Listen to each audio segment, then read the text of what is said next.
How tennis rackets have changed. In 2016, the British professional tennis player Andy Murray was ranked as the world's #1. It was an incredible achievement by any standard, made even more remarkable by the fact that he did this during a period considered to be one of the strongest in the sport's history, competing against the likes of Rafael Nadal, Roger Federer and Novak Djokovic, to name just a few. Yet 5 years previously, he had been regarded as a talented outsider who entered but never won the major tournaments. Of the changes that account for this transformation, one was visible and widely publicized. In 2011, Murray invited former #1 player Ivan Lendl onto his coaching team, a valuable addition that had a visible impact on the player's playing style. Another change was so subtle as to pass more or less unnoticed. Like many players, Murray has long preferred a racket that consists of two types of string, one for the mains, verticals, and another for the crosses, horizontals. While he continued to use natural string in the crosses, in 2012 he switched to a synthetic string for the mains. A small change, perhaps, but its importance should not be underestimated. The modification that Murray made is just one of a number of options available to players looking to tweak their rackets in order to improve their games. Touring professionals have their rackets customized to their specific needs, says Colin Triplow, a UK-based professional racket stringer. It's a highly important part of performance maximization. Consequently, the specific rackets used by the world's elite are not actually readily available to the public. Rather, each racket is individually made to suit the player who uses it. Take the US professional tennis players Mike and Bob Bryan, for example. "We are very particular with our racket specifications," they say. "All our rackets are sent from our manufacturer to Tampa, Florida, where our frames go through a thorough customization process." They explain how they have adjusted not only racket length, but even experimented with different kinds of paint. The rackets they use now weigh more than the average model and also have a denser string pattern, i.e. more crosses and mains.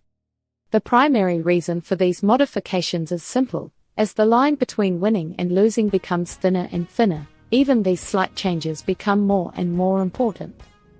As a result, players and their teams are becoming increasingly creative with the modifications to their rackets as they look to maximize their competitive advantage.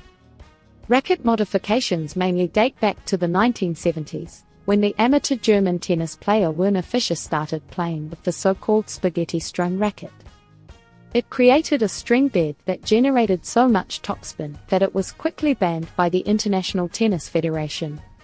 However, within a decade or two, racket modification became a regularity. Today it is, in many ways, an aspect of the game that is equal in significance to nutrition or training. Modifications can be divided into two categories, those to the string bed and those to the racket frame. The former is far more common than the latter. The choice of the strings and the tension with which they are installed is something that nearly all professional players experiment with. They will continually change it depending on various factors including the court surface, climatic conditions, and game styles. Some will even change it depending on how they feel at the time. At one time, all tennis rackets were strung with natural gut made from the outer layer of sheep or cow intestines. This all changed in the early 1990s with the development of synthetic strings that were cheaper and more durable.